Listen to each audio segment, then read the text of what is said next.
नमस्कार दोस्तों। आज की कहानी है जादुई ढोल। पश्चिम भारत के एक छोटे से राज्य में धर्मराज नामक एक बुद्धिमान और न्यायप्रिय राजा रहता था कि प्रजा के मन में उसके लिए बहुत आदर श्रद्धा था। राजा धर्मराज बहुत लंबा और रूपवान था। उसके सिर के बाल काले और घने थे, जिन्हें उसका खास नाई भोलू ही काटता था। भोलू यह काम कई वर्षों से कर रहा था और अपने शाही यजमान होने का उसे बहुत गर्व था, पर भोलू को यह बात का बहुत ध्यान रखना पड़ता था। जब भी वह राजा के बाल काटने जाता, उसे याद रखना पड़ता था कि वह राजा के साथ बिल्कुल अकेला हो। उस समय किसी का भी शाही कमरे में आना सख्त मना था। और दरअसल यह थी कि भोलू राजा के बारे में एक राज जानता था। उसके सिर के दोनों तरफ दो छोटे छोटे सींग उग रहे थे। यह बात सिर्फ राजा और उसका नाई जानता था।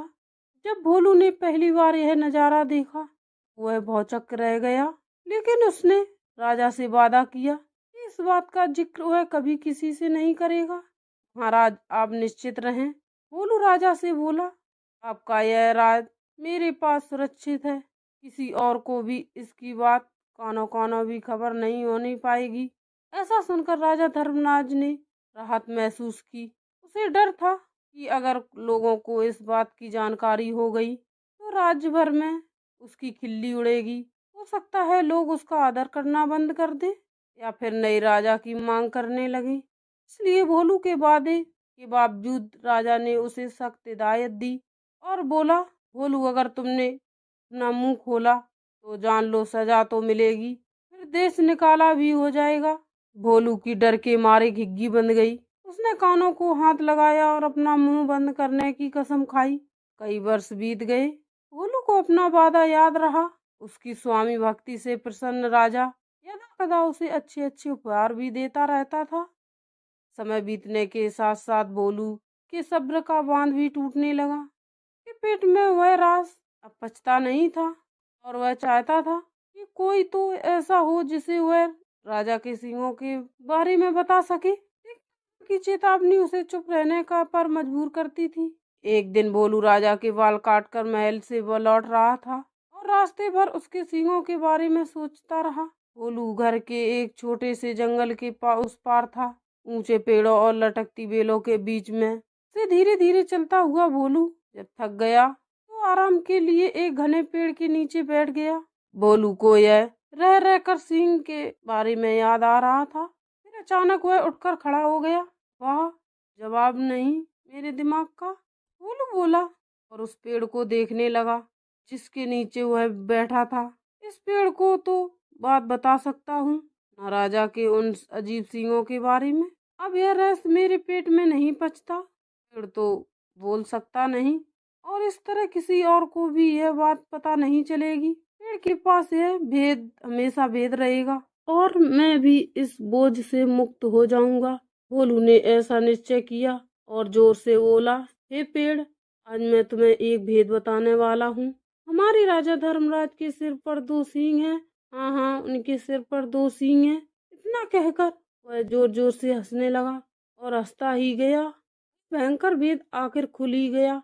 भोलू खुश था। उसका भार जो हल्का हो गया था। उसके बाद वह आराम से घर पहुंच गया। अगले दिन एक लकड़हारा उसी जंगल में गया और उसी पेड़ के पास जाकर रुक गया। पेड़ की लकड़ी तो बहुत शानदार है, इसका ढोल अच्छा बनेगा, वह सोचने लगा।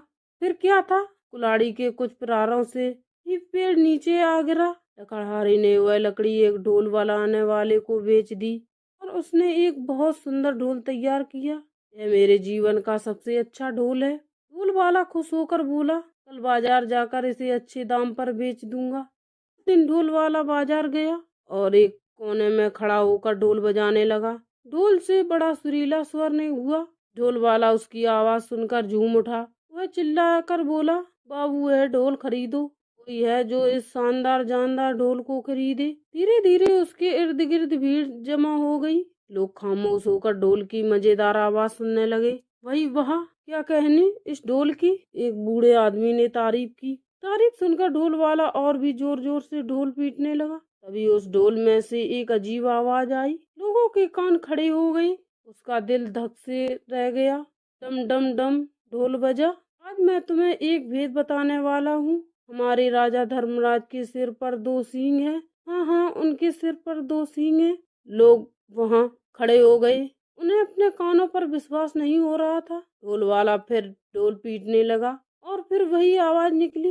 वह बहुत हैरान और शर्मिंदा हुआ। फिर एक ढोल यह सब कैसे बोलने वाला है। देखते ही देखते लोगों का तांता लग गया। फिर कितना मजाक और कितने ताने।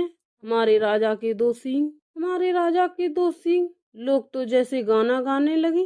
जब राजा धर्मराज ने सुना तो दुखी भी हुआ और नाराज भी। गुस्से से उसका चेहरा तमतमा उठा और वह गरजते हुए बोला, उस ढोल वाले को पकड़कर यहाँ ले आओ। राजा के सैनिकों ने शीघ्र ही उसे पकड़ा और राजा के समक्ष प्रस्तुत किया। ढोल वाला डर के मारे कांप रहा था। बदमाश, तेरी इतनी हिम्मत कि तुम मेरी खिल्ली उड़ाए। वह भी ढोल वाले ने राजा के पैर पकड़ लिए। महाराज, वह गिड़गिड़ाया, मैंने तो एक लकड़हारे से कुछ लकड़ी खरीदी थी और उसी से यह ढोल बनाया है। मैं बिल्कुल नहीं जानता कि यह ढोल ऐसी बेहुदा बात कैसे बोल रहा है। मुझे क्षमा कर दीजिए महाराज। राजा ने लकड़हारे को बुलाया। जो लकड़ी तुमने ढोल वाले को बेची वह तुम्हें कहाँ से मिली? लकड़हारे डरते हुए बोला, जंगल में एक पेड़ से मिली महाराज।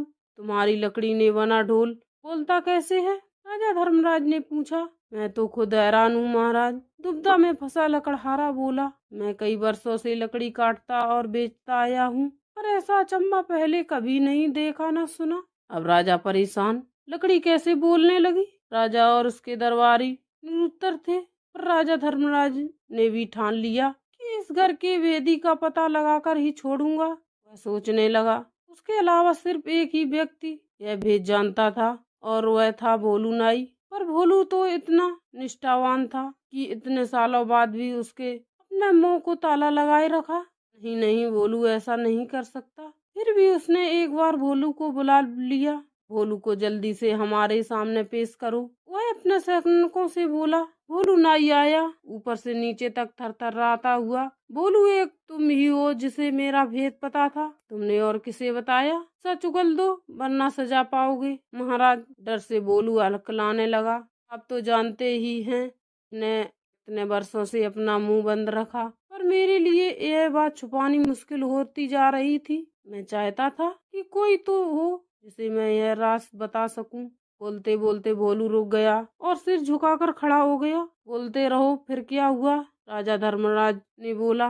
भोलू धीरे धीरे फिर बोलने लगा। एक दिन जब मैं जंगल के रास्ते से घर लौट रहा था, मैं आराम करने के लिए एक पेड़ के नीचे बैठ गया। बस आपके बाल तब काट कर ही आ रहा था और उन सींगों के बारे में ही सोच रहा था। काश मैं उनके बारे में किसी को बता पाता। आखिर मैं भी इंसान हूँ। तभी मेरे दिमाग में एक बात आई और मैं पेड़ को यह राज बताकर हल्का हो गया। सोचा कि पेड़ को बताने से क्या नुकसान। क्या मालूम था कि इसकी लकड़ी ही बोल पड़ेगी। अब समझा, बुद्धिमान राजा ने पहेली बूझ ली।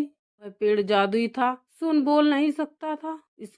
इसलिए उसकी लकड़ी से बने ढोल को जैसे ही पीटा गया वह बोलने लगा। और जो कुछ तुमने मेरे सींगों के बारे में कहा वही शब्द वह दोबारा दोहराने लगा। जादू ढोल की उलझन सुलझाने के बाद राजा ने भोलू नाई की तरफ देखा। भोलू शर्म से सिर झुकाए खड़ा था। लकड़हारा और ढोल वाला भी पाने हाथ बांधे सजा का आदेश सुनने के लिए खड़े थे। धर्मराज बुद्धिमान ही नहीं, न्यायप्रिय भी था। उसने तीनों को क्षमा कर दिया क्योंकि वह जानता था कि ढोल के जादुई होने में उनका कोई दोष नहीं था। वह मुड़ा और उसने बोला, मैं तुम सबको माफ करता हूँ। तुम तीनों लोग जा सकते हो। तीनों को अपने को क्षमादान मिलने पर विश्वास नहीं हुआ। राजा को नमन करते हुए बोले, राजन, आप महान हैं। आपकी इस कृपा के लिए सत सत धन्यवाद। अगर कहानी अच्छी लगी हो तो एक लाइक जरूर कर देना।